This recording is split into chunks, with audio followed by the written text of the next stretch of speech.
Forma correcta de medir un voltaje. Primeramente, se debe contar con un multímetro.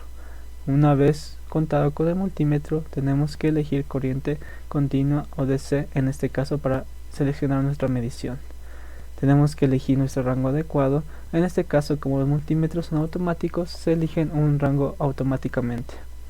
Tenemos que conectar las puntas de prueba. La punta negra va al terminal negativo o tiro del circuito y la punta roja se conecta al terminal positivo del circuito. Posteriormente tenemos que realizar la medición en paralelo. El voltaje se mide en paralelo, por lo que tenemos que ubicar la punta roja y el punto negro a los dos lados del circuito. Una vez realizado esto, tenemos que leer los valores obtenidos en la pantalla. En este caso, como nuestro multímetro es digital, los valores se nos dan automáticamente. Forma correcta de medir una corriente. Primeramente, como en el caso anterior, se debe contar con un multímetro. En este caso tenemos que tener la opción de medir corriente, en este caso amperios. Seleccionamos el tipo de corriente. Usamos la corriente continua o DC para medir nuestros circuitos. Configuramos el rango adecuado, en este caso se configura automáticamente, y conectamos las puntas de prueba en serie. En este caso tenemos que romper el circuito para poder realizar la medición. Como la corriente se mide en serie, tenemos que conectar la punta negra del multímetro al lado más cercano a la fuente de energía y la punta roja al extremo opuesto del cable para completar el circuito. Una vez hecho esto, obtenemos las mediciones en la pantalla de nuestro multímetro y las anotamos. Muchas gracias.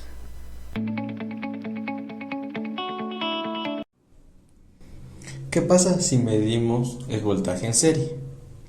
Un error muy común de muchas personas, e incluyéndonos, es colocar las puntas del multímetro en serie con el circuito pensando que así se mide el voltaje, lo que provoca las siguientes consecuencias.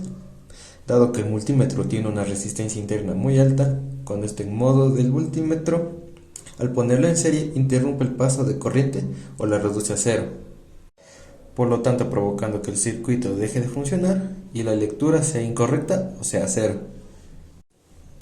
Por lo tanto, el voltímetro debe conectarse en paralelo con el componente del que se desea medir la diferencia del potencial, ya que así puede comparar los voltajes en dos puntos sin alterar el flujo de corriente. ¿Qué pasa si medimos la corriente en paralelo? Esto puede traer consecuencias, ya que la corriente fluye casi sin resistencia directamente a través del multímetro. El fusible del multímetro puede quemarse instantáneamente, o en el peor de los casos podría dañar permanentemente el aparato o causar un incidente. Por lo tanto, la corriente debe medirse en serie, porque así el amperímetro mide cuánta corriente está pasando por un solo camino sin desviar ni alterar la distribución.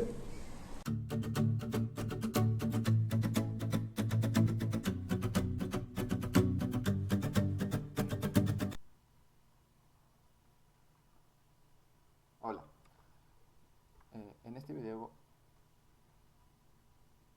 te mostraré cómo medir la resistencia correctamente con un ohmmetro.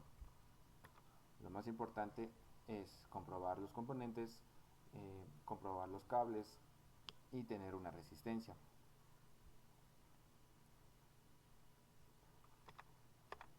Conecta la punta de prueba negra en el puerto marcado como COM y conecta la punta roja de prueba roja en la puerto con el símbolo de ohmios.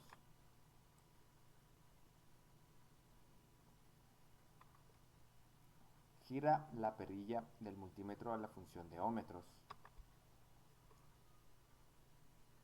Coloca las puntas de prueba en los extremos del componente cuya resistencia quieres medir. La polaridad no importa.